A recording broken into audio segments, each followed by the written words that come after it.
একটা প্রশ্ন করি, সকালে ঘুম থেকে উঠে তুমি প্রথমে কি করো? মোবাইল ধরো নাকি আবার একটু ঘুমাও? জানো কি, এই ছোট ছোট অভ্যাসগুলোই তোমার শরীরকে ধীরে ধীরে নষ্ট করে দিচ্ছে। ভয়ঙ্কর ব্যাপার হলো, ইসলামও এগুলো থেকে সাবধান করেছে, আর বিজ্ঞানও বলছে একই কথা। আজকের ভিডিওটা তুমি যদি শেষ পর্যন্ত দেখো, তাহলে তোমার সকাল, তোমার শরীর, এমনকি তোমাদের জীবনই বদলে দিতে পারে। আমরা অনেকেই ভাবি বড় রোগ হঠাৎ করে হয়, কিন্তু সত্যি হলো প্রতিদিনের ছোট ছোট ভুলই এক সময় বড় সমস্যায় পরিণত হয়। সকাল হচ্ছে তোমার দিনের ফাউন্ডেশন। এটা ঠিক হলে দিন ঠিক, ভুল হলে সব কিছুই ধীরে ধীরে খারাপের দিকে যায়। ভুল এক, ঘুম থেকে উঠে পানি না খাওয়া। ভাবো তো, তুমি সারা রাত 6 থেকে 8 ঘন্টা কিছু খাওনি, পানিও খাওনি, তোমার শরীর তখন কি অবস্থায় থাকে? বিজ্ঞান বলে শরীর তখন ডিহাইড্রেটেড, রক্ত ঘন হয়ে যায়, ব্রেন ঠিক মতো কাজ করতে পারে না। এই কারণেই সকালে অনেকের মাথা ব্যথা, ক্লান্তি লাগে। ইসলাম বলে শরীরের যত্ন নেওয়া ইবাদতের অংশ। তুমি যদি নিজের শরীর ঠিক না রাখো, ইবাদতও ঠিকভাবে করতে পারবে না।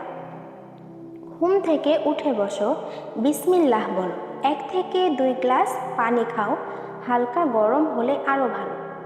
এই ছোট অভ্যাসটাই তোমার পুরো দিন বদলে দিতে পারে। ভুল 2, ঘুম থেকে উঠে মোবাইল ধরা। চোখ খুলেই মোবাইল, এটা এখন সবচেয়ে কমন অভ্যাস, কিন্তু এটাও সবচেয়ে ডেঞ্জারাস। বিজ্ঞান বলে তুমি যখন মোবাইল দেখো, তোমার ব্রেইনে হঠাৎ করে ডোপামিন বাড়ে, ফলে মন অস্থির হয়ে যায়, ফোকাস কমে যায়। ইসলাম বলে দিন শুরু হওয়া উচিত আল্লাহর স্মরণ দিয়ে, না যে দুনিয়ার চিন্তা দিয়ে। ঘুম থেকে উঠে দোয়া পড়ো, একটাই পরিবর্তন তোমার মানসিক শান্তি বাড়িয়ে দিবে। ভুল 3, নাস্তা বাদ দেওয়া। অনেকে ভাবে নাস্তা না খেলে শরীর স্লিম হবে, কিন্তু এটা একটা বড় ভুল। বিজ্ঞান বলে ব্রেকফাস্ট স্কিপ করলে শরীর এনার্জি পায় না, মেটাবলিজম স্লো হয়ে যায়, ফলে ওজন কমার বদলে বাড়তেও পারে। ইসলাম বলে পরিমিত ও হালাল খাবার খাওয়া, এটাই সুন্নাহ। হালকা নাস্তা করো, ডিম, খেজুর, ফল কম খাও, বাট সঠিক খাও। ভুল 4, দেরি করে ঘুম থেকে ওঠা।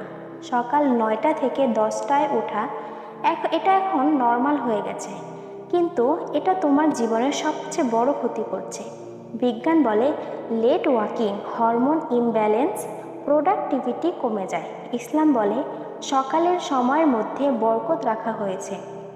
ফজরের আগে বা পরে ওঠার চেষ্টা, রাতে তাড়াতাড়ি ঘুমাও। সকাল মিস মানে সুযোগ মিস। ভুল 5, শরীর না নড়ানো। অনেকে ঘুম থেকে উঠে আবার বসে থাকে, শুয়ে থাকে, কোনো মুভমেন্ট নাই। বিজ্ঞান বলে মুভমেন্ট না করলে মেটাবলিজম স্লো হয়ে যায়, সারাদিন আলসেমি লাগে। ইসলাম বলে সক্রিয় জীবনযাপন, এটাই পছন্দনীয়। 5 থেকে 10 মিনিট হাঁটা, হালকা স্ট্রেচিং। তোমার শরীরকে জাগাতে হলে তোমাকে আগে নড়তে হবে। একটা কথা মনে রাখো, তুমি প্রতিদিন যেভাবে সকাল শুরু করো, তোমার জীবন ঠিক সেভাবেই তৈরি হয়। রাসূল সাল্লাল্লাহু আলাইহি সাল্লাম বলেছেন সকালের মধ্যে বরকত রাখা হয়েছে। তুমি যদি এই সময়টা নষ্ট করো, তাহলে নিজেরই ক্ষতি করছো। আজ থেকেই এই 5টা ভুল বাদ দাও, আর 7 দিনের মধ্যে নিজের পরিবর্তন নিজেই দেখো। এমন ইসলামিক হেলথ ভিডিও পেতে এখনই ফলো, সাবস্ক্রাইব করো।